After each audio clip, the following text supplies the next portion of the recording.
तो hello everyone, आप सभी लोगों का स्वागत है महिंद्रास के चैनल पे। मैं कुलदीप महिंद्रास ट्रेडर से आप लोगों का स्वागत करता हूँ रीजनिंग के शानदार सेशन। तो अगेन आप सब लोगों को सभी त्योहारों की बहुत बहुत शुभकामनाएं। दिवाली, गोवर्धन, भाई दूज, छठ पूजा, सभी त्योहारों। आई होप सो सभी लोग बढ़िया से त्योहार मना रहे होंगे। दीपावली एक हर्ष और उल्लास का त्योहार है, इसके अलावा उसके साथ जुड़े हुए बाकी त्योहार भी हर्ष उल्लास के होंगे क्या ना, बिल्कुल है।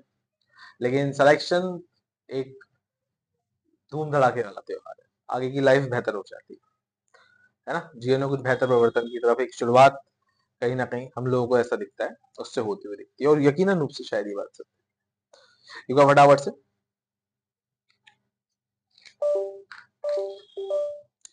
ज्यादा से ज्यादा लोगों को एक बार शेयर कर दीजिए और चलिए सेशन की शुरुआत करते हैं और बढ़िया से सेशन को बनाते हैं, चीजें सीखते हैं, अपने कर्म को बनाते हैं। आज हम पजल्स की बात करेंगे, लेकिन पजल्स में पहले हम कुछ की फैक्टर समझ लेते हैं जो जरूरी भी है। एंड और बट यानी कि और लेकिन, ये फर्स्ट पर्सन के लिए इंडिकेट करता है ना। एंड और बट यानी कि और लेकिन, ये फर्स्ट पर्सन के लिए आता है, इस बात को ध्यान रखिएगा। इसके अलावा क्योंकि ये पजल्स में आएगा, ये हु, हुम, हुज और विच, ये किसके लिए आता है? ये सेकंड पर्सन के लिए आता है, अपने तुरंत पड़ोसी के लिए आता है। इस बात को ध्यान रखिएगा। जैसे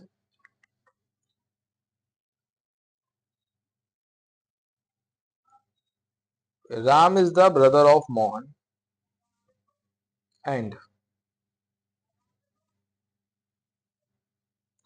हस्बैंड ऑफ ज्योति। तो ये ज्योति का पति कौन है? तो ये है फर्स्ट पर्सन, ये है सेकंड पर्सन। तो अब यहाँ पे ज्योति का पति कौन है, तो ये एंड के बाद की पूरी लाइन फर्स्ट पर्सन यानी कि राम। और अगर यहाँ पे होता हूँ तो ज्योति के बाद का पति कौन होता? मोहन। क्लियर है? पहले बताइए, यहाँ तक की बात है। यस और नो? सबको हर बात समझ में आ रही है? एंड ओवर किसके लिए आएगा? फर्स्ट पर्सन के लिए। हु, हुम, हुज और विच किसके लिए आएगा? अपने तुरंत पड़ोसी के। ठीक है। कुछ कीवर्ड्स हैं जिनको याद रखना है। Gap, negative, double triple. देखो, पजल या सिटिंग मुश्किल इसके लिए हो जाती है। सिटिंग पजल में अच्छा अंतर क्या है? सिटिंग पजल में जो अंतर है वो सिर्फ इस बात का है कि सिटिंग अरेंजमेंट में कहीं ना कहीं बिठाना होगा। इसको समझो। सिटिंग अरेंजमेंट का मतलब है बैठक व्यवस्था, तो उसमें सामने वाला कहीं ना कहीं बिठाएगा। और पजल का मतलब क्या है? वो कहीं ना किसी वेरिएबल के साथ सेट हो रहा होगा। तो पजल या सिटिंग में सबसे ज्यादा समस्या बस इस बात की आती है कि संभावनाएं ज्यादा बन जाती है। अगर किसी किसी सवाल में संभावनाएं ज्यादा बन रही है तो वो इशू देता है। लेकिन अगर संभावनाएं ज्यादा नहीं बने तो सवाल भी इशू नहीं देगा। तो कुछ बातों को ध्यान रखना है। वो है gap, negative, double triple, immediate, only और रोएंट। इन बातों को ध्यान रख लीजिए, आपका सवाल बन जाएगा, है ना। चलिए, इससे क्या होता है? इससे संभावनाएं कम हो जाती हैं। ये स्टार्टिंग पॉइंट भी हो सकते हैं आप लोगों के सवाल के। ये सवाल है, इसका आंसर क्या होगा एक बार बताइए, सोचिए। फ्लोर का सवाल है, लेकिन फ्लोर के साथ में फ्लैट भी है। जैसे फ्लोर फ्लैट का मतलब क्या होता है? जनरली एक फ्लोर पे एक पर्सन रहता है। और फ्लोर फ्लैट का मतलब है एक फ्लोर पे एक से ज्यादा लोग रह रहे हैं, मतलब क्या कि वहां पे फ्लैट भी है। ठीक है, ऐसा एक सवाल है। चलिए बनाइए, सोचिए एक बार, बनाइए।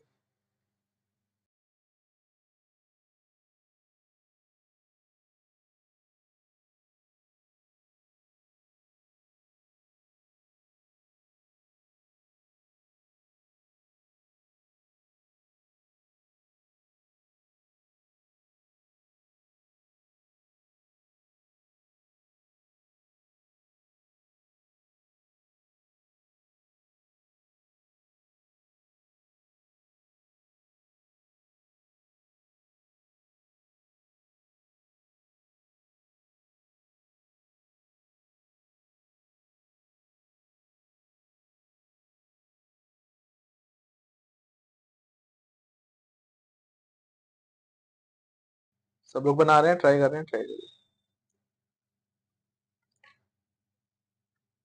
बढ़िया से बनाइए। देखिए, फ्लोर फ्लैट का एक सवाल है, कोशिश करिए।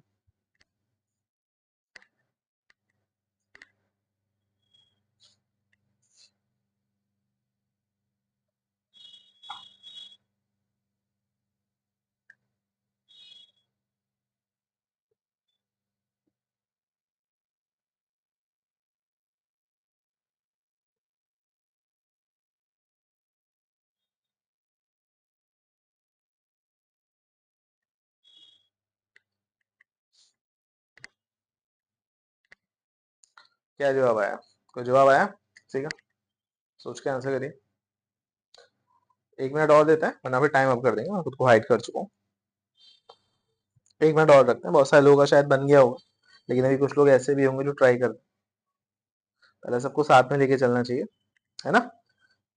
हमें हमेशा क्या सीखने को मिलता है? सबको साथ में लेके चलना चाहिए।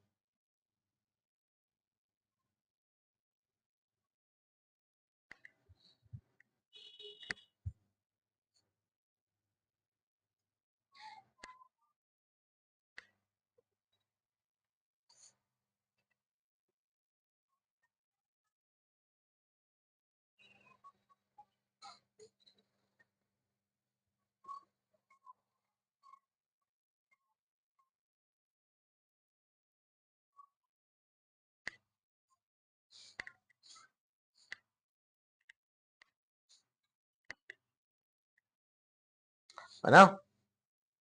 चलिए फ्लोर फ्लैट का सवाल देखते हैं फिर क्या जवाब होगा।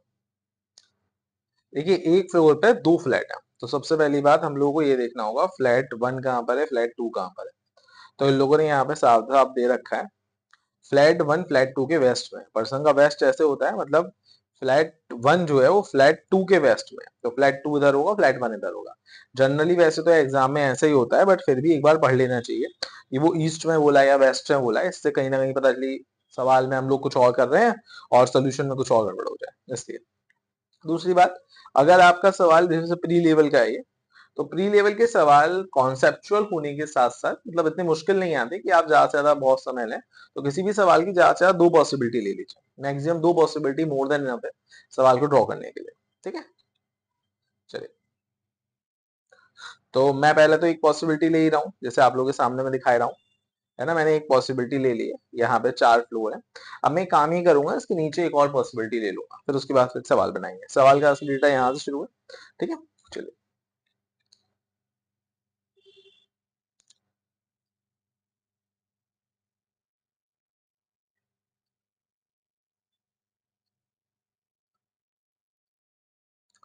दे are the 2 floor between B and C. B और सी के बीच में 2 फ्लोर है और बी सी के ऊपर ही रहता है, दोनों अलग अलग फ्लैट में रहते हैं। अब हो सकता है बी इधर हो सी इधर, या हो सकता है बी इधर हो तो सी इधर। ए डी के वेस्ट में है, लेकिन और दोनों ही ऑड नंबर फ्लोर पे है।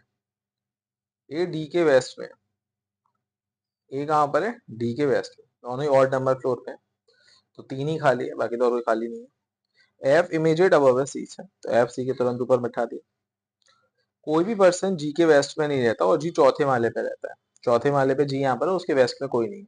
यहाँ पे जी के वेस्ट में बी हो जाएगा, मतलब ये केस गलत है, यही केस सही है। एच नंबर 1 फ्लोर पे नहीं रहता, तो नंबर 2 पे रहेगा, तो यहाँ पे कौन रहेगा? E। हो गया सवाल। मुश्किल नहीं था बिल्कुल भी, सवाल बनने लायक ही था। आप लोग अगर थोड़ा सा ढंग से सवाल को पढ़ेंगे तो आसानी से बन जाएगा। और ज्यादा से ज्यादा कितनी पॉसिबिलिटी लेनी है? 2 पॉसिबिलिटी, जैसे मैंने आप लोगों को बताया अभी। ठीक है, चलिए अगला सवाल देखते हैं। अगला सवाल में भी आप लोग ट्राई करेगा, 2 पॉसिबिलिटी के साथ कोशिश करेगा, बन जाता है ठीक है, वरना हम सीख रहे हैं। ठीक है, जो पॉइंट्स मिलते जाए उन्हें बनाते जाइए। बहुत ज्यादा ऐसा मत करिए कि आप पढ़ने में समय बहुत बेकार कर दें, क्योंकि अगर आप ऐसे कर रहे हैं तो फिर आपका समय बर्बाद हो रहा है और फिर 20 मिनट में आप लोगों के सवाल नहीं बन पाएंगे। ऐसा कोई बच्चा नहीं होगा जो ये बोले कि अगर मैं पेपर नहीं बना सकता। पेपर सब बना सकते हैं, लेकिन दिक्कत आती है सिर्फ समय की। हम वो लिमिटेड टाइम में नहीं बना पा रहे। ठीक है, अब इसमें फ्लोर फ्लैट नहीं है, केवल फ्लोर का सवाल है। बनाइए, ट्राई करिए सब लोग, आराम से 3 से 4 मिनट लीजिए। कोशिश सब लोगों को करनी है मेरे भाई, है ना? ऐसा समझना कि कोशिश सब लोगों को करनी है। बाकी बनना नहीं बनना वो तो बात की बात है, लेकिन कोशिश पहले सब लोगों को करनी है। ठीक है,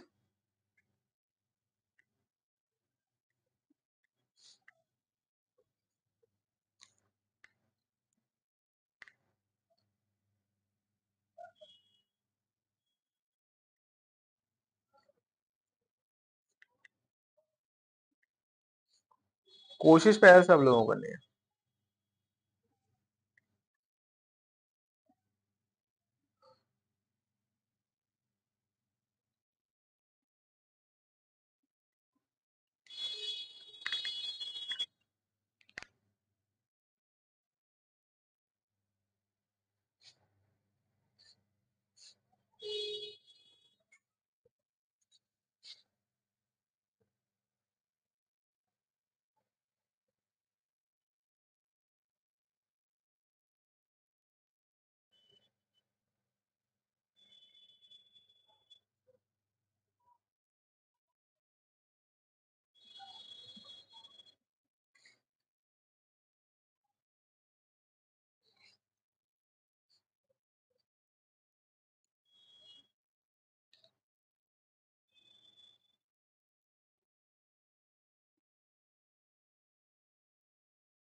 मेरा यही क्या जवाब है।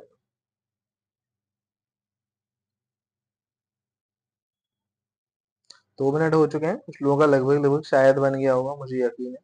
कुछ लोग अभी प्रयासरत होंगे। ठीक है ना, 2 मिनट के करीब होने वाले हैं, मतलब पूरे नहीं हुए, होने वाले हैं।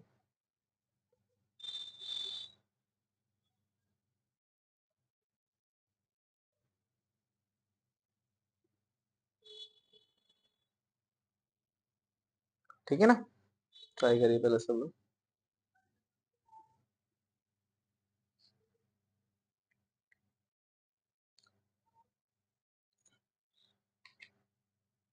कुछ समय जरूर देखो, मैं कम से कम 2 से 3 मिनट का समय जरूर दूंगा एक एक पजल में, क्योंकि देखो त्योहार का टाइम है, कुछ लोग बाद में भी ट्राई कर रहे होंगे, एक अच्छी बात है। चलिए, एक भी 30 सेकंड बाद फिर हम बना लेंगे। मैं 2 से 3 मिनट तक दे रहा हूँ पजल, क्योंकि पजल कहीं ना कहीं मैं सभी जो दिवाली पे मैं टॉपिक्स रख रहा हूँ, वो ऐसे ही रख रहा हूँ कि आप लोग थोड़ा कॉन्सेप्ट के साथ आगे बढ़ पाए, सभी लोग। ठीक है,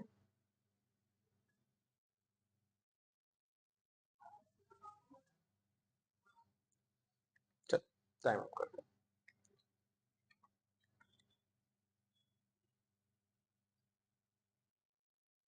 फ्लोर 9 है, तो 9 फ्लोर के साथ सवाल देते हैं। ठीक है,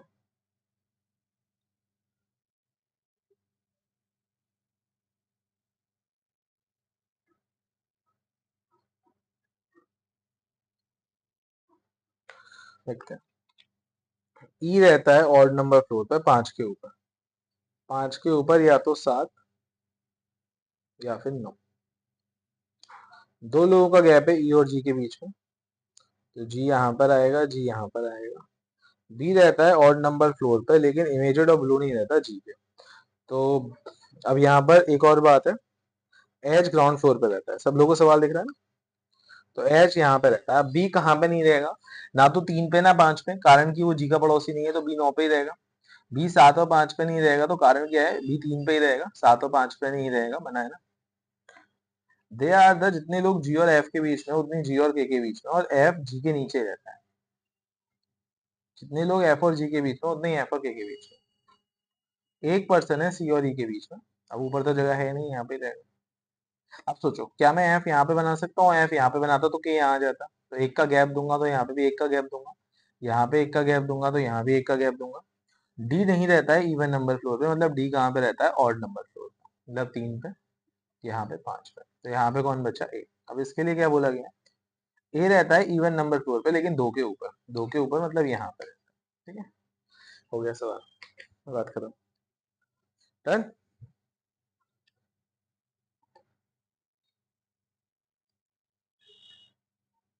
1 मिनट दीजिए, जिसको स्क्रीनशॉट लेना है वो स्क्रीनशॉट ले सकते हैं, जिससे कि हाँ सवाल समझ में आ गया, क्लियर हो जाए। नेक्स्ट सवाल आ गया आप लोगों के सामने।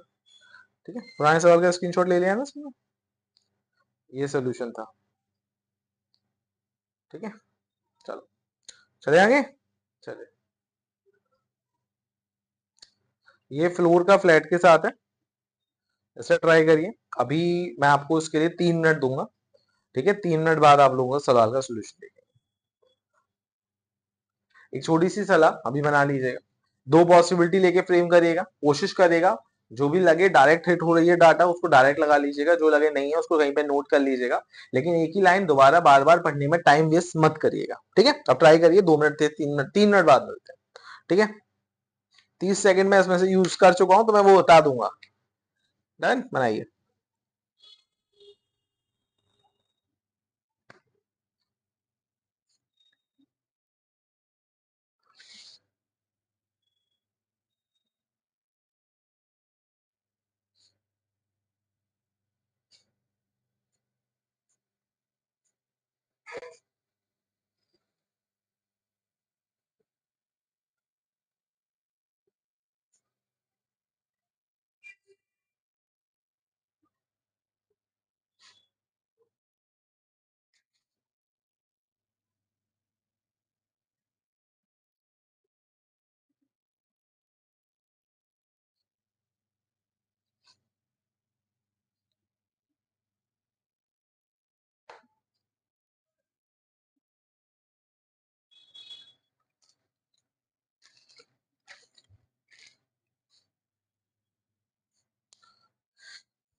2 मिनट के समथिंग होने वाला है।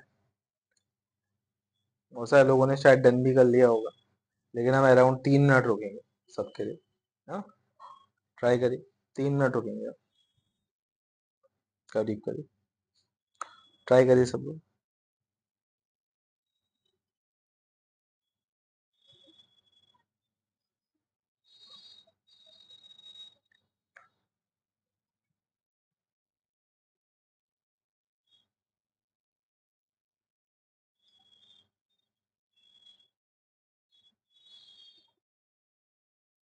हम लोग करीब करीब 3 मिनट जरूर रुकें, ठीक है।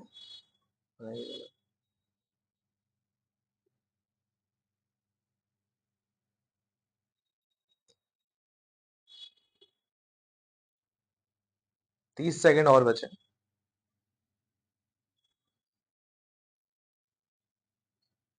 ज्यादा से ज्यादा लोग ट्राई करें, मेरी उम्मीद बस इतनी है ना।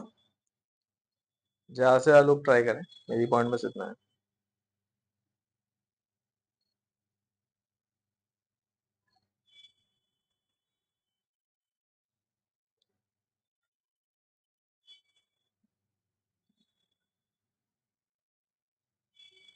चलिए,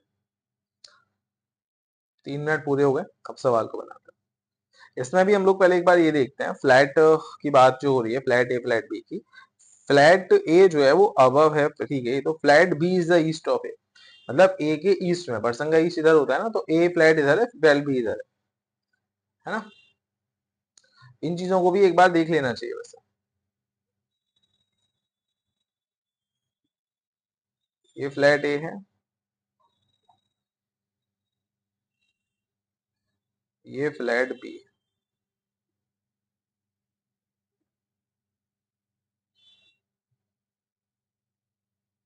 4 है, 3 है, 2 है, 1 है।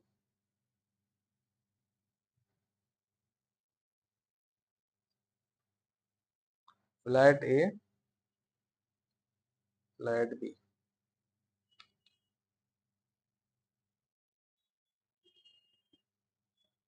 4 3 2 1। No one lives below B, P के नीचे कोई नहीं रहता, तो पी या तो यहाँ होगा या तो यहाँ होगा। देख रहे हैं ना सवाल सबको। दो लोग हैं पी और जे के बीच में, और दोनों के फ्लैट अलग अलग है। अगर वो ये नहीं देता तो हो सकता है दोनों के फ्लैट सेम होते, लेकिन अभी फिलहाल हमें बताया दोनों के फ्लैट अलग अलग।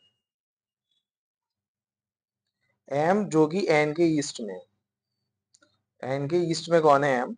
और आर जो कि इमेजेड बिलो है एन के, आर एन के जस्ट नीचे है। आर और एन सेम फ्लैट में रहते हैं, ठीक है। अब यहाँ पे अगर मैं देखूं तो बस ऐसे बन सकता है।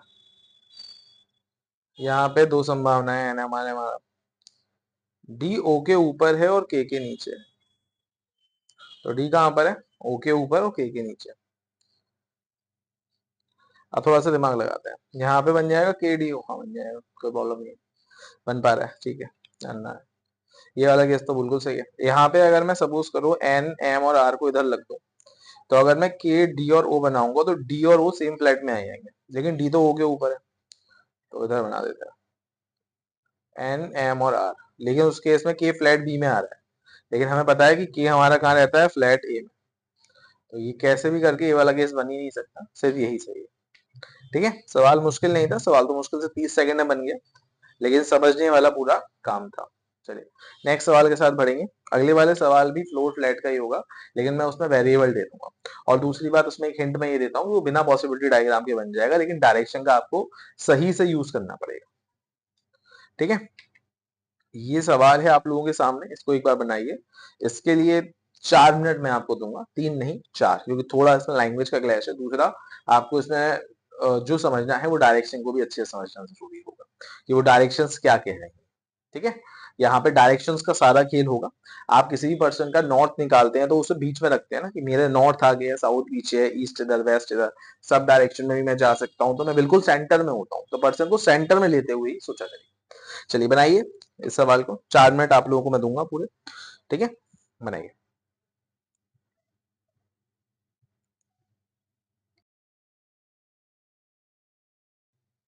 4 मिनट तक हम लोग कोई भी डिस्कशन ज्यादा नहीं करेंगे, मैं खुद को म्यूट ही रखता हूँ, ठीक है। बट कोशिश करिएगा बने, बिना पॉसिबिलिटी डायग्राम के बनेगा, मैंने पहले भी बोला है। एक वेरिएबल जरूर है इसमें फ्रूट्स का, लेकिन बन सकता है, बनाइएगा सब लोग।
2 मिनट से ऊपर हो चुके हैं, 2.5 मिनट हो चुका है, मैं 5 मिनट दूंगा, मतलब 2.5 मिनट और दूंगा।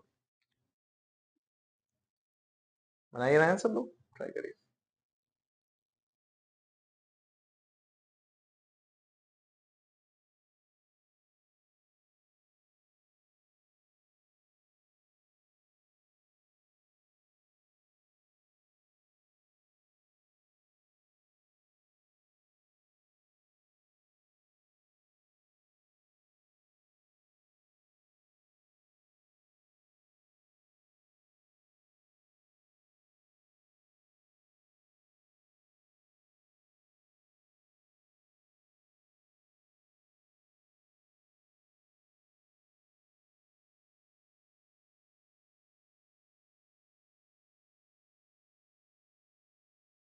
एक काम ही करेंगे, 5 मिनट की सीमा को 4 मिनट कर देंगे, ठीक है। कुछ लोग बना रहे होंगे, कुछ लोगों का नहीं बन रहा होगा, तो फिर सीखो अच्छे से। एक सेकंड में देखते हैं, पूरा टाइम खत्म करते हैं।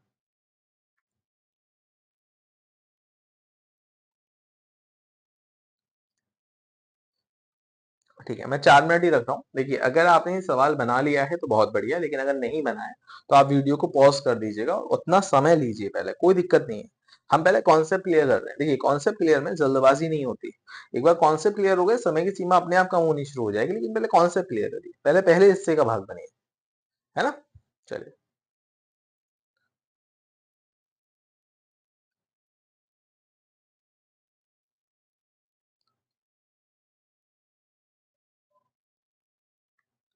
फ्लैट 1 है, फ्लैट 2 है,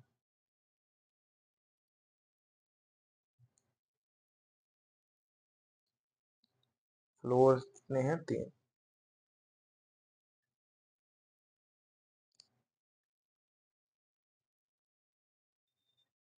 ठीक है, flat 1 is the best of flat 2, यहाँ से हो गया सवाल, यहाँ से और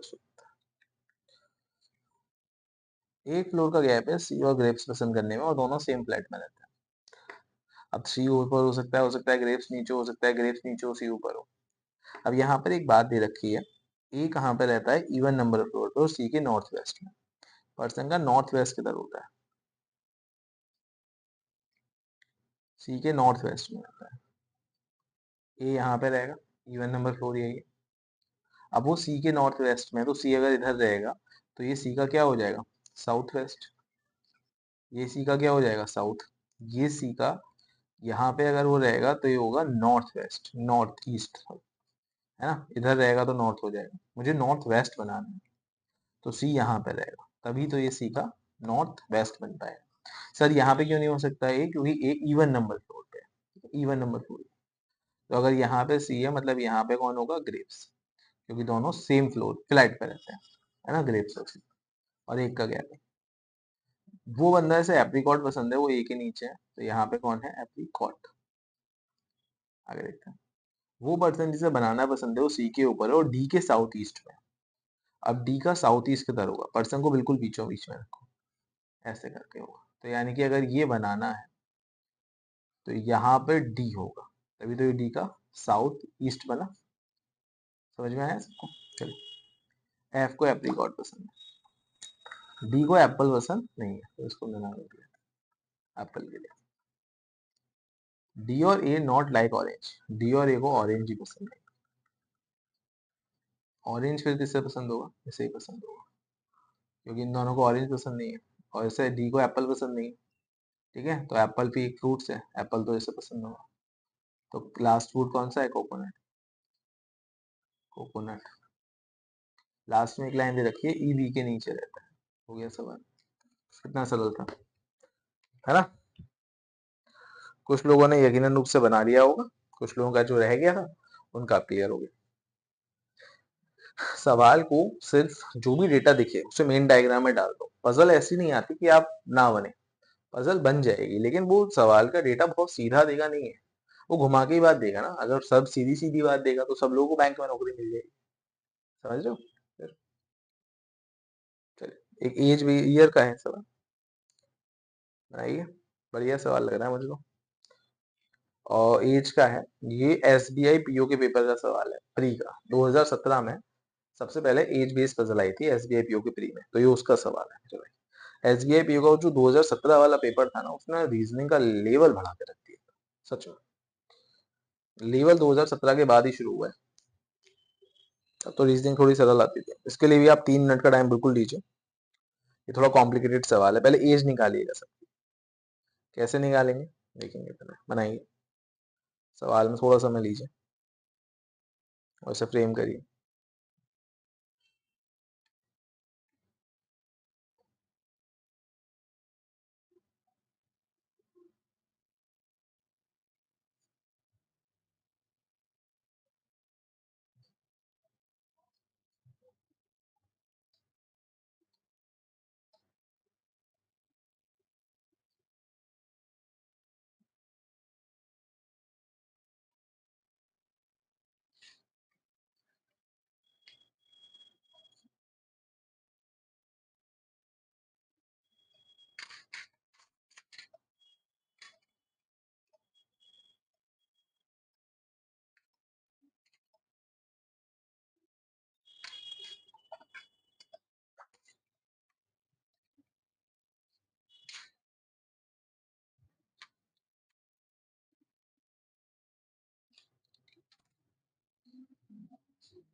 8 लोग हैं, 8 अलग अलग साल में पैदा हुए हैं, और 2017 के आधार पे एज की कैलकुलेशन करिए।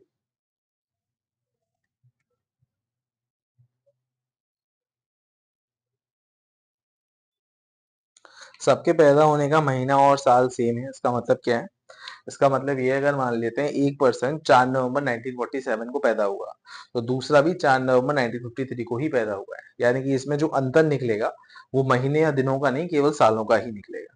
ठीक है, ट्राई कर रहे हैं ना सब लोग। 2 मिनट और दिए जाएंगे, फिर देखते हैं आगे। थोड़ा सवाल कॉम्प्लिकेटेड है, इसका आंसर 2 मिनट और देना बनता है। ठीक है, बनाइए।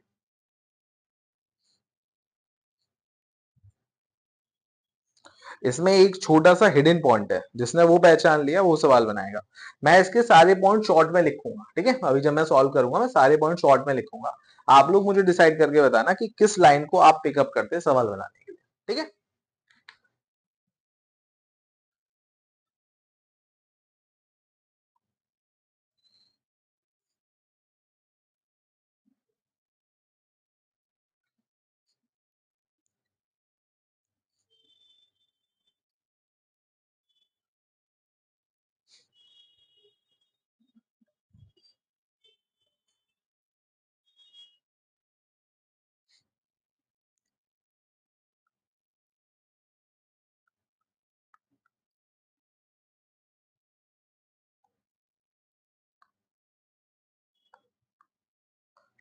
चलिए देखें फिर, चलो एक बार देखते हैं कि कैसे बनाते क्या करते। इसमें जो ईयर है 1947, सबसे पहले ईयर्स को लिख लेते हैं। 1953 है, 1958 है, 1967 है, 1974 है, 1982 है, 1994 है और 2002।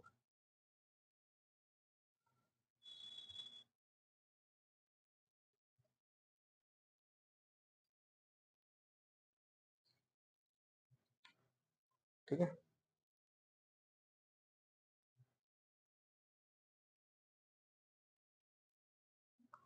2017 के आधार पर सभी कैलकुलेशन। 47 से 2017 तक 15 और 17, 70 साल का इंसान होगा। ठीक है, कितने साल का इंसान होगा? 70 साल का। अब देखो एक इंसान अगर 70 साल का निकल आया तो बाकियों की एज जो है वो आप उसी के मल्टीपल में निकाल सकते हो आसानी से, वरना बहुत टाइम लग जाएगा 70 के मल्टीप्लाई पे। यानी कि अगर कोई मुझसे 6 साल बाद पैदा होगा तो मुझसे 6 साल छोटा होगा, मतलब 64 साल का होगा। अगर मैं सबको कैलकुलेट करूंगा तो बहुत टाइम लग जाएगा। तो सबसे पहले तो इस ट्रिक को यूज करिए। पहले तो एज की एज निकल आई। अब यहाँ से आपने देखा 6 साल बाद पैदा हुआ है तो 6 साल छोटा होगा। अगर आप इसको डायरेक्ट 2017 के रेस्पेक्ट में निकालेंगे शायद समय लग जाएगा। यहाँ से यहाँ तक 5 साल बाद पैदा हुआ, 5 साल छोटा होगा। यहाँ से यहाँ तक कितने साल बाद? 9 साल बाद पैदा हुआ, 9 साल छोटा होगा। यहाँ से यहाँ तक कितने साल बाद? 7 साल, 9, हाँ 7 साल बाद पैदा हुआ, 7 साल छोटा होगा। यहाँ पे कितने साल है? 8 साल है, तो 8 साल छोटा होगा। यहाँ पे कितने साल है? 12 साल है, तो 12 साल छोटा होगा। और ये तो डायरेक्ट निकाल जाएगा, मतलब 15। एज मैंने निकाल ली। अब देखो पहले डिस्टेंस टॉपिक पढ़ते हैं। ए और सी का जो डिफरेंस है वो एक क्यूब है। डी की उम्र 5 के मल्टीपल में है, लेकिन डी ओल्डेस्ट पर्सन नहीं है, मतलब 15 है, 35 है या 50 होगी। एफ की जो एज है वो किसके इक्वल है? डी और जी के डिफरेंस के इक्वल है। बी सेकंड यंगेस्ट है। बी और एच का जो डिफरेंस है वो एक परफेक्ट स्क्वायर है। और एक लास्ट में ये जो लाइन है ना, ये आपकी मीन है, जिसमें उसने बोला एग्जामिनर ने डी माइनस ए इक्वल डी। ये लॉजिकली क्या सही है? सोचिए दिमाग लगा के। ये मेन लाइन है। आप सही मुझे एक बात बताओ, मैं बाजार गया था 100 रुपए लेके, मान लेते हैं एक पल के लिए मेरी जेब में 100 रुपए थे, मैं 100 रुपए लेके बाजार गया। 100 रुपए में से मैंने कुछ खर्च करे होंगे, ऑब्वियस सी बात है मैं खर्च करूंगा, तो बाजार गया हूँ, कुछ खर्चा हुआ, माइनस सब्सट्रैक्ट हो रहा है, कुछ घट रहा है। तो क्या मेरी जेब में 100 रुपए ही रह सकते हैं? अगर मैं 100 रुपए लेके बाजार गया, कि मेरी जेब में 100 रुपए ही रह सकते हैं? नहीं, कुछ वैल्यू कम हो जाएगी कि नहीं हो जाएगी? बिल्कुल हो जाएगी। आप 100 रुपए लेके बाजार में गए, कुछ खर्चा करा, तो आपकी जेब में 100 रुपए ही कैसे रह सकते हैं? कुछ वैल्यू कम हो जाएगी कि नहीं हो जाएगी? बात सही है कि नहीं है? डी माइनस ए की एज की वैल्यू डी की एज के बराबर होगी, ये लाइन। यहाँ पे बड़े नंबर में से कुछ घटा के बड़ा नंबर नहीं, छोटा नंबर बच सकता है। कि मैं 100 लेके गया था, 50 खर्च हो गए, 50 रह गए। यानी कि यहाँ पे तो डी ही आ रहा है, यानी कि लास्ट में छोटा नंबर ही बच सकता है। यानी कि डी 110% बड़ा नहीं होगा। देखो अगर मैं ये बोलता हूँ ना, आपकी और मेरी उम्र का अंतर 20 साल है, आपकी और मेरी, तो इसका ये मतलब नहीं है मैंने आपका नाम पहले लिया तो आप ही बड़े हो। अंतर की बात हो रही है, एल्डर या यंगर वर्ड नहीं आ रहा है यहाँ पे। अंतर में कोई भी बड़ा कोई भी छोटा हो सकता है। अगर आप मुझसे बड़े हो सकता है आप बड़े हो सकता है मैं बड़ा हूँ। अंतर की बात है ना, 20 साल अंतर है। तो वैसे ही डी और ए की एज डी की एज के बराबर है, तो डी की एज के बराबर है, मतलब लास्ट में जो बचेगा वो हमेशा छोटा ही बचेगा। इसको हमेशा याद रखना, क्योंकि बड़ी वैल्यू में से कुछ घटा तो लास्ट में तो छोटे ही बचेगा ना। तो ए डी में से ए हटा के, ए में से डी घटा के डी बचेगा। तो यानी कि ए बड़ा होगा, यानी कि ए की जो एज होगी वो डी का दुगना होगी। अब आप लोग ये देखो किसमें दुगना है? दुगना केवल इसमें है 35 से 70 में, और तो किसी में दुगना नहीं है। तो यानी कि ये डी होगा और ये ए होगा। समझ में आया सब लोगों को? पहले ये मेन था। अब उसके बाद ये वाला ले लो आप पॉइंट, ए माइनस सी का अंतर एक क्यूब है। अब ए की वैल्यू 70 है, 70 में से क्या घटाऊं कि क्यूब बन जाए? मान लेते हैं एक बनाना है वो क्यूब। तो सी की 69 होनी चाहिए, 69 कोई नहीं है। मान लो 2 का क्यूब 8 बनाना है, तो 62 होना चाहिए, 62 साल का भी कोई नहीं है, है ना? ये भी नहीं है। मान लो आपको 27 बनाना है, तो यहाँ पे 43 का है कोई? हाँ, ये बन सकता है। 64 बनाने के लिए यहाँ पे 6 साल चाहिए, 6 साल का भी कोई नहीं है, और 125 5 का क्यूब होगा वो बनेगा नहीं। मतलब 3 का ही क्यूब बन सकता है। यानी कि सी की एज कितनी होगी? 43 होगी। सबको समझ में आया? हाँ या ना बताइए एक बार। ये चीज समझ में आई? देखो 43 बनेगा ना, ए और सी का डिफरेंस एक क्यूब है, तो यहाँ पे बन नहीं सकता इसका। ठीक है, डन है। चलिए। आगे हम कौन सा बॉन्ड लेते हैं, तो ये डी वाला पॉइंट तो ऑलरेडी हो चुका है, एक तरह से ऐसे हटा देते हैं। अब यहाँ पे हमें बताया एफ की जो एज है वो डी और जी की एज का डिफरेंस है, तो एक बार डी को बड़ा रख के देख लेते हैं। डी 35 साल का है तो एफ जी उससे छोटा होगा, तो 20 साल का तो कोई है ही नहीं, तो डी बड़ा नहीं होगा, क्योंकि डिफरेंस में मैंने बताया ना कोई भी बड़ा कोई भी छोटा हो सकता है, तो बड़ा कौन होगा, जी ही होगा। तो डी की उम्र कितनी है, 50 मान लेते हैं, और डी की 35 है, तो 15 साल का कोई है, हाँ। अगर मैं जी को 59 लेता हूँ, 59 में से 35 घटाता तो 24 साल का कोई नहीं था। अगर मैं इसको 60 लेता जी को, तो 35 घटाता तो 29 साल का भी कोई नहीं था। तो यानी कि जी की उम्र कितनी होगी, 50 साल की होगी, और एफ की कितनी होगी, 15 होगी। बी और जी और एच का डिफरेंस एक स्क्वायर है, इस पे आते हैं। ठीक है, एच और बी, तो एच और बी का डिफरेंस एक स्क्वायर कैसे बनाओगे, एच कैसे आएगा मेरे भाई। हाँ, एच ही बड़ा होगा, बी बड़ा नहीं होगा, मतलब क्योंकि बी तो नीचे है ना। तो एच माइनस बी, इससे बनेगा एक स्क्वायर। बी की वैल्यू कितनी है पता नहीं, एच की वैल्यू 59 है, 59 में से अगर मैं 23 घटाऊं तो 36 बन रहा है, हाँ बन रहा है। और अगर मैं 64 में से 23 घटाऊं तो कितना बनना है, तो कितना बनना है, 41 बनना है। 41 स्क्वायर नहीं है, तो एच यहाँ पर आएगा, तो बचा कौन, हो गया सवाल। ठीक है, पूरे सवाल में सबसे जरूरी चीज थी, मैंने एज कैसे निकाली, सबसे जरूरी। दूसरा, डी और ए वाला पॉइंट मेरे माइंड में पढ़ते ही क्लिक कर गया था, जिसके कारण से मेरा सवाल बन गया। अगर मान लो किसी को ये सवाल समझ में नहीं आया, मैं देखो हर तरह से लेके चल, एक बार रिमाइंड करेंगे, मतलब दोबारा देखेंगे और दोबारा बनाएंगे। ठीक है, यूट्यूब पे ये तो सुविधा है ना, आप लोगों को जैसे क्लासेस में क्या होता है, टीचर की बात रिकॉर्ड नहीं हो रही तो हमें दोबारा बोल दीजिए, सर दोबारा बता दीजिए। आजकल तो सब एक बार में रिमाइंड करिए, देख लीजिए। ठीक है, डन।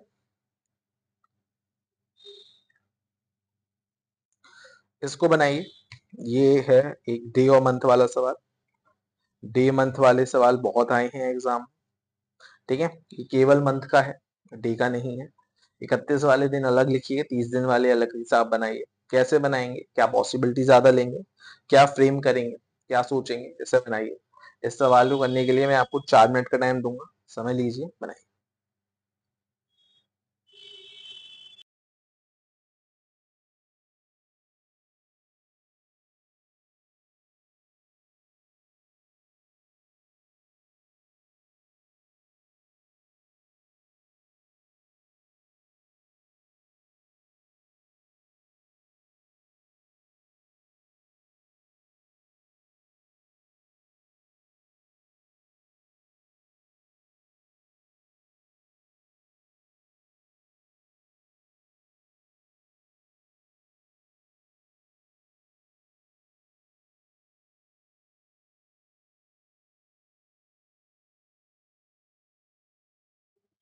आप में से कुछ लोगों ने यकीनन रूप से शायद बना भी लिया होगा, लेकिन जो लोग ट्राई कर रहे हैं एक बार ट्राई जरूर करिए। सब लोगों को कोशिश करनी है, ये इवेंट दिवाली वगैरह पे इसलिए रखे जा रहे हैं, छुट्टी है, समय है, कोई प्रेशर नहीं है, आराम से ट्राई करते रहिए।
ठीक है, बनाइए।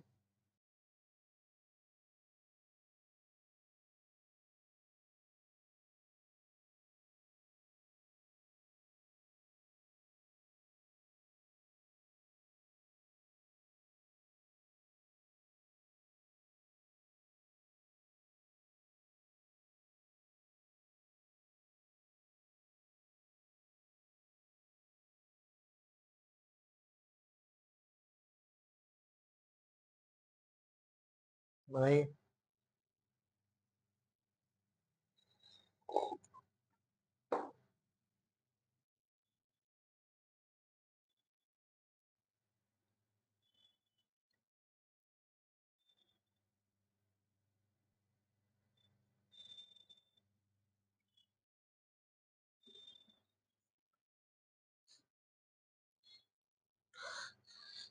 एक मिनट और दूंगा, बस 4 मिनट पूरे हो जाएंगे आप लोगों के।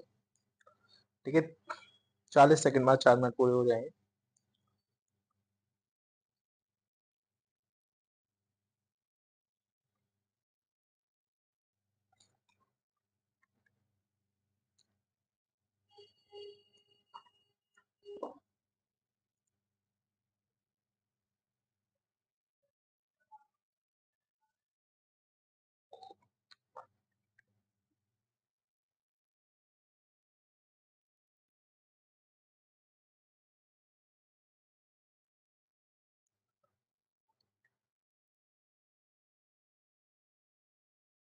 है ना, चलो फिर टाइम अप कर देना। ठीक है, मैंने पूरे 4 मिनट दिए इस सवाल पे आप लोगों को, कंप्लीट 4 मिनट। अब इस सवाल को देखते हैं कैसे बनाना है। ठीक है, सबसे पहले तो महीने लिखते हैं कौन कौन से हैं। जनवरी, मार्च, अप्रैल, जून, जुलाई, सितंबर और दिसंबर। अब यहाँ पे हम थोड़ा सा दिमाग और लगाएं, थोड़ा सा दिमाग लगाने में मुझे ये दिखता है कि देखो, अगर मैं सब में 30-31 करूंगा ना, तो वो मेरे फायदे की सौदा नहीं है। 30-31 मेरे लिए समय की बर्बादी है, इस बात को दिमाग में रखिए। अगर मैं 30-31 करता हूँ तो मेरे लिए सिर्फ और सिर्फ समय की बर्बादी है। मुझे क्या करना चाहिए, जो 30 है उसको रखना चाहिए, केवल 31 वालों को रखना ही नहीं चाहिए। 30-31 करना मेरे लिए सिर्फ और सिर्फ समय की बर्बादी होगी। क्यों होगी समय की बर्बादी? क्योंकि मैं 30-31 करूंगा तो वो काफी ज्यादा डेटा मिक्सअप हो जाता है। फरवरी को तो आप उसमें लिख लो 28 या 29, वो जो भी साल आपके हिसाब से दे रहा है, लीपिया दे रहा है, क्या बता 2016 साल देते तो फरवरी 29 की वरना 28 की। ठीक है, वरना आप केवल 30 वाले दिन लिखो। अगर 30 वाले कम है तो मान लो 31 वाले कम होते तो बाकी 31 वाले लिखेगा, बाई डिफॉल्ट बाकी 30 वाले होते। अब मुझे बताइए, ये 3 महीने जो मुझे साफ साफ दिख रहे हैं ना पहली बार में नजर से, ये 30 वाले हैं, बाकी सब 31 वाले हैं बाई डिफॉल्ट। मुझे बताया, वरना मैं 30-31 सब लिख लूंगा ना, तो वो थोड़ा ऐसा हो जाएगा, मैसी हो जाएगा। मुझे भी पेपर में हो सकता है कंफ्यूजन हो जाए किसी घड़ी। तो वो अपने दिमाग में क्लियर रखना है कि कंफ्यूजन नहीं करना चाहिए हमें पेपर में। अब देखते हैं, आई की बर्थडे 31 दिन वाले महीने में होती है, लिख लेते हैं। जी की बर्थडे आई की बर्थडे के बाद होती है। एन की बर्थडे 31 वाले महीने में होती है। जे की बर्थडे एन के बाद होती है। एल की बर्थडे उस दिन होती है, इसमें 30 दिन है। के की बर्थडे 31 दिन वाले महीने में होती है, लेकिन जुलाई मार्च में नहीं। तो 31 दिन वाले महीने जुलाई और मार्च के अलावा बचे जनवरी दिसंबर। तो इसको डायरेक्ट लिखो ना कि के की बर्थडे जनवरी दिसंबर में होती है। एम की बर्थडे 30 दिन वाले में होती है, लेकिन सितंबर के पहले। 30 दिन वाले मतलब सितंबर के पहले, मतलब जून या अप्रैल। ओ की बर्थडे जे के बाद नहीं होती, मतलब ओ की बर्थडे कब होगी, जे के पहले, तुरंत पहले जरूरी नहीं। जे की बर्थडे दिसंबर में नहीं होती है, ऐसे हटा देते हैं। एम की देखो ये लाइन जरूरी है, एम की बर्थडे ओ के पहले होती है लेकिन जून में नहीं। यानी कि एम की बर्थडे भी ओ के पहले है, ओ की बर्थडे जे के पहले है। यानी कि एम की बर्थडे ओ के पहले और ओ की बर्थडे जे के पहले, तुरंत वो जरूरी नहीं है। लेकिन एम सितंबर में था नहीं, क्योंकि यहाँ पे लिखा था ना एम की बर्थडे सितंबर के पहले है, लेकिन 30 दिन वाले महीने है, मतलब या तो अप्रैल था या जून। और अब वो जून में भी नहीं है, बट फर्स्ट पर्सन के लिए आता है, याद होगा मैंने शुरुआत में बताया था। यानी कि एम जून में भी नहीं है, तो एम किस में है फिर, अप्रैल में। समझ में आया? यहाँ पे एम का बना कर आ गया है वो सितंबर के पहले है, मतलब अप्रैल या जून, और यहाँ पे बोला गया है वो जून में भी नहीं है, तो अप्रैल में ही होगा। अब यहाँ पे हम लोगों को एक क्लियरिटी हो गई कि एल या तो जून में होगा या सितंबर में। अब एन और एल के बीच में 3 लोग हैं, अब सोचो दिमाग लगा के, अगर मैं एल को यहाँ पे रखता हूँ तो 3 लोग बना सकता हूँ? कभी जिंदगी में 3 लोग नहीं बना सकता हूँ, कि एन बैठने की जगह ही नहीं बनेगी। 1 2 3 एन का बैठेगा, 1 2 3 एन का बैठेगा। मतलब एल मेरा डैम श्योर सितंबर में आएगा, तो एन मेरा यहाँ बन जाएगा। ये समझ में आया सब लोगों को? ये सवाल का की पॉइंट था। अब ये सवाल मेरे लिए सितंबर के कारण सरल बन गया और मैंने कहीं ना कहीं अपना सरल तरह से लिखा तो मुझे कंफ्यूजन नहीं रहा। लिखना भी बहुत मैटर कर जाता है सवाल को। ठीक है, अब उसके बाद तो हलवा सवाल है। अब क्या है, अब एम के बाद ओ और जे आएंगे और जे लास्ट में आएगा नहीं, तो ओ और जे यहाँ पर आ जाएंगे। हो गया डिक्लाइन। उसके बाद में क्या दे रखा है, एन जो है वो जे के पहले आना चाहिए, एन जे के पहले आ रहा है। आई जे के पहले आना चाहिए, आई जे के पहले आ रहा है। यहाँ पे कौन आ गया, के। एग्जामिनर ये लाइन नहीं भी देता तो भी हमारा काम चल जाता। ये एक्स्ट्रा लाइन थी हमारे लिए। उसने दी तो ठीक, उसने नहीं दी तो ठीक। ठीक है, चलो ये सवाल बनेगा आप लोगों का होमवर्क। स्क्रीनशॉट ले लो इसका, फिर कुछ बातें करते हैं। ठीक है, डन, ले लिया स्क्रीनशॉट सबने।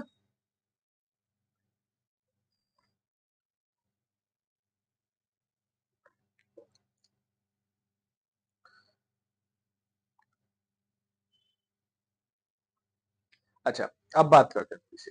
देखो, सब लोगों ने बढ़िया से पढ़ाई करी, अच्छी चीज है। अब देखो दिवाली की छुट्टियां पड़ गई काफी सारी, कहीं ना कहीं पढ़ाई का एल्गोरिदम टूट गया होगा। क्लासेस भले ही बखूबी रूप से हम लोगों ने पूरी कोशिश करी कैसे भी करके आप लोगों की क्लासेस चलती रहे, है ना, लेकिन कहीं ना कहीं त्योहारों के कारण पढ़ाई का एल्गोरिदम टूट जाता है। कुछ रिश्तेदारों के जाना होता है, कुछ रिश्तेदार आते हैं, कुछ फेस्टिवल की तैयारियां होती हैं, कुछ और दूसरी चीजें होती हैं, पढ़ाई का एल्गोरिदम कहीं ना कहीं ब्रेक हो जाता है और चीजें अस्त व्यस्त हो जाती हैं। लेकिन एक बात हमेशा ध्यान रखिए, सूर्यास्त के बाद हमेशा सूर्योदय होता है। वक्त कभी किसी के लिए नहीं रुकता, इस बात को मानते हैं। मतलब ठीक है, त्योहार हुआ, कुछ लोग पढ़ाई में रह गए, कुछ लोगों का थोड़ा सा बड़ा व्यवस्थित हुई, लेकिन गाड़ी ट्रैक पे आ सकती है। ये डिपेंड करता है आपको लाना है या नहीं। जैसे बोलते हैं ना कि अगर मान लो एक दिन में अगर मान लो किसी से हमारी लड़ाई हो जाए तो हम अपना पूरा दिन का मूड ऑफ कर लेते हैं, लेकिन क्या ऐसा करना चाहिए? नहीं करना चाहिए, लेकिन हम कर लेते हैं क्योंकि हम एक ही चीज के बारे में सोचते रहते हैं। ये तरीके सही नहीं है ना। लेकिन ये एक मन है जो काबू में नहीं है, तो आपको भी तो इसे काबू में करना होगा। ये सब आप पे भी तो निर्भर करता है। तो दिवाली है, त्योहारों का समय है, लेकिन त्योहार अब खत्म भी हो रहे हैं। तो ठीक है, बढ़िया है, त्योहार अच्छे गए, अच्छी चीज है, लेकिन जीवन में सफलता उससे बड़ी चीज है ना। ना फिर क्या होगा, फिर क्या होगा, फिर उतनी बात नहीं बन पाएगी, है ना। कोशिश करिए अब जिस भी सेक्टर में आप जाएं भविष्य में, उसमें आप नंबर वन बने। बाकी ठीक है, आपकी तैयारी अच्छी बनी रहे, ईश्वर से यही मनोकामना है। बाकी नेक्स्ट क्लास में मिलते हैं।